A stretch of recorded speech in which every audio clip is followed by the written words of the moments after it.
Hi everyone. Sorry, I always do that.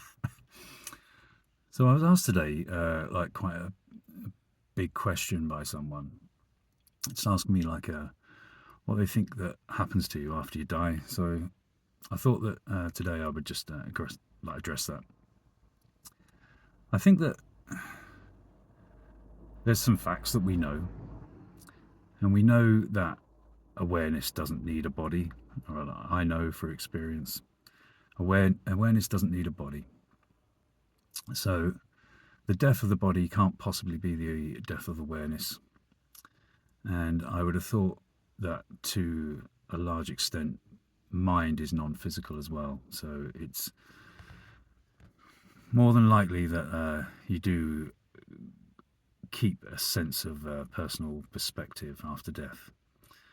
But I think that there's no one answer as to what happens to you after death. I think that the answers are as complicated as what happens to you in life. I think that a lot of people, when they die in fear and ignorance. They say, don't they, that death is no cure for ignorance.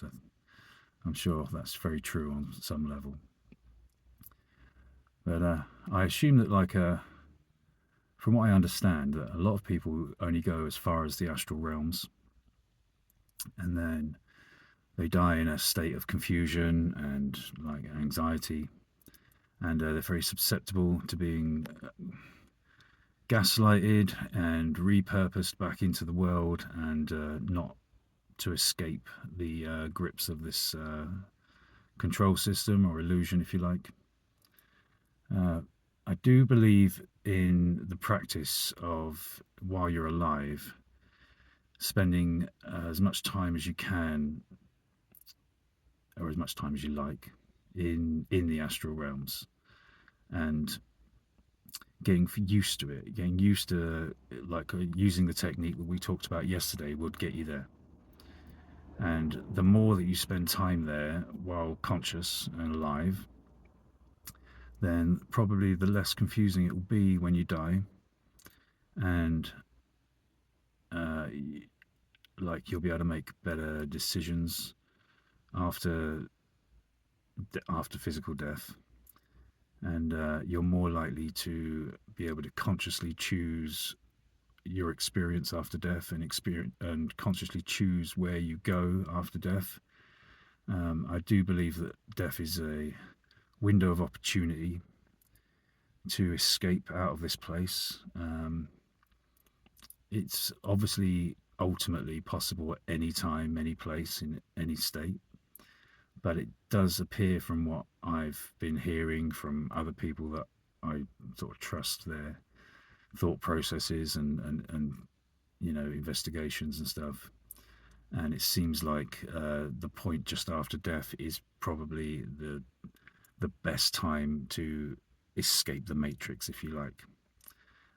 But apparently, you've got to be, very coy, very self aware in order to bypass some of the bullshit that you will come up against with after death, i.e., meeting, loved ones and elders and supposed enlightened spirits that are going to tell you that you haven't been a perfect person and that you need to come back.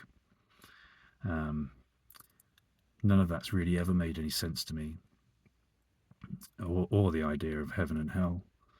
Uh, Heaven and hell to me are fairy tales, just used to control people.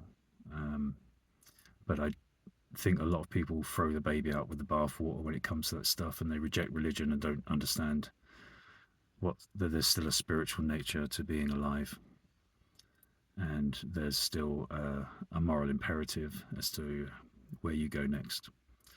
So it may not have cleared it up much for you, to be fair.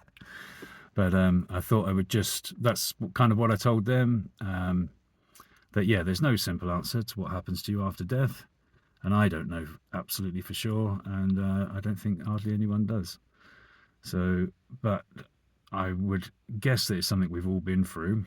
And the less fear we apply to it, the more we'll be able to make better choices when the time comes. about what we do in our final moments and what we do after the death of the body.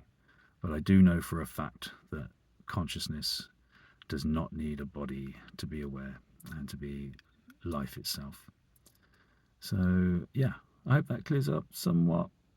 I'll be interested to know what you think as well, though, because this is one of those debates that, I'm as interested to hear what everyone else has said, because I say it's not a personal experience of mine that I'm telling you. It's just what I kind of have come to believe at the moment myself. So that's as honest as I can be. Take care, guys. I'll see you tomorrow.